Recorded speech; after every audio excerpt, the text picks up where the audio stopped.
a chiropractic neurologist. So I'm here today to talk to you a little bit about what's considered our new normal, just temporarily. But so many people right now are working from home to create our social distancing. And what I've seen personally in our practice in the last week and a half is that as people start working from home, they don't have their normal proper ergonomic setup as they do in their normal work environment. So something we've personally seen in our practice is that patients are sometimes sharing workspace with their spouse, or they have kids at home and everybody in the family unit is working from home. So they may not even be able to work from their proper home office. They don't have their normal desk chair. They're working on a laptop, all different things that again are not set up. Maybe they don't have their normal double monitors. Some of you can probably relate to this. One patient I had that came in yesterday said that their husband gets to the office, he's got the double monitor, so she's working at the kitchen table. I've got another one working at the dining room table. They could switch off, but by the time you kind of figure it out and get all set up, they don't really want to disrupt their own work environment because you get everything set up and laid out. So I want to sit there and talk to you today about some things that you can do from home. Now, easy stuff, because we also know that nobody can go to the gym. So what can we do at home that's going to be good for you to keep you from getting those aches and pains? A lot of times you get more neck stiffness, upper back stiffness, and we've also had patients coming in with more headaches in the office, and we want to avoid that. So yes, we are still seeing patients, of course, in our office and doing more telehealth to assist our patients through that, but we want to help our chamber members get through this right now as well and teach you some things that you can do. So imagine you don't have your normal nice work chair that you have, or that sit-stand desk that many people have. You're sitting in this chair that might represent more of like a dining room chair. You can't quite scoot up to the table, and so you start slouching. You don't have a keyboard, or you're just working from a laptop, or even if you do, it's nothing that you can pull out, and all of a sudden your posture gets like this. So you get through your workday and everything's just slouching and your head starts to kind of pull down. A lot of people do have exercise balls. So if you do have an exercise ball at home, just simply, even if you can't sit at your computer on the exercise ball, take breaks throughout the day. Even just a matter of sitting on this ball is really helpful. So if you can sit on this ball, you'll find that if I start to slouch, this ball will start to roll a little bit and I can't have an appropriate posture.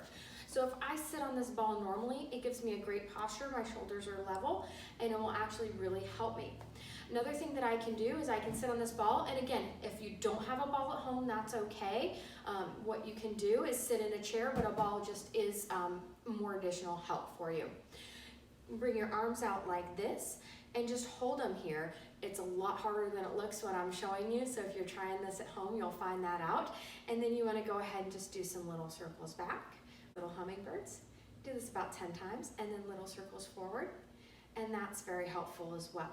And that opens everything up as you're sitting at your desk. Ideally, of course, if you can do this every hour, that's helpful, but not everybody can. We've also seen some increased low back pain because, again, people don't have the proper chairs or work environment that they're used to, or the sit-stand desk. Many people are adapting to that, and they don't have that at home. So what you can do as well is if you're sitting in the chair, or again, if you have a ball, that's great too. And so that you go ahead and just bring this leg up and just raise it. Hold it for 5 to 10 seconds. 10 is ideal, but we don't want you to be uncomfortable. So none of this should cause pain. It should just be something to the point where if it does cause pain, you go ahead and stop or you back off. And then you want to do that on the other side there.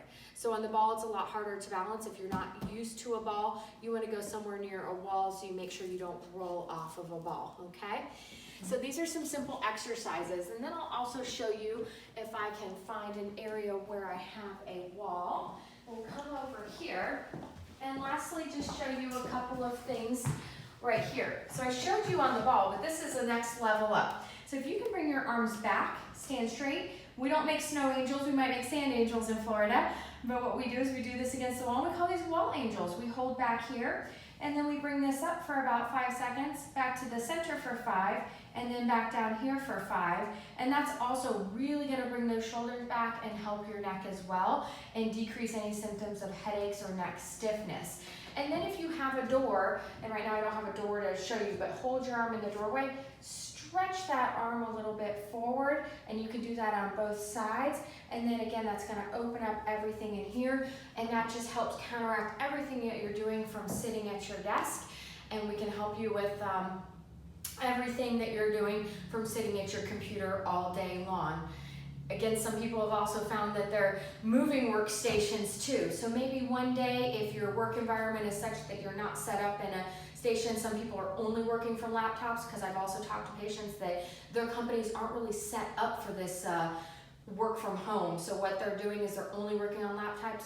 One day you might work in one place, the next day you might work in another, so that you're not in a stagnant environment where you're always in a place we call micro trauma, so that you're in this place that is an uncomfortable work site.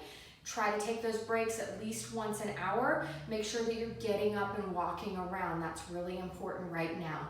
I hope these were some helpful tips for you, for those of you that are working at home, and stay safe in these times, and I'm happy to assist you in any way I can with some further exercises.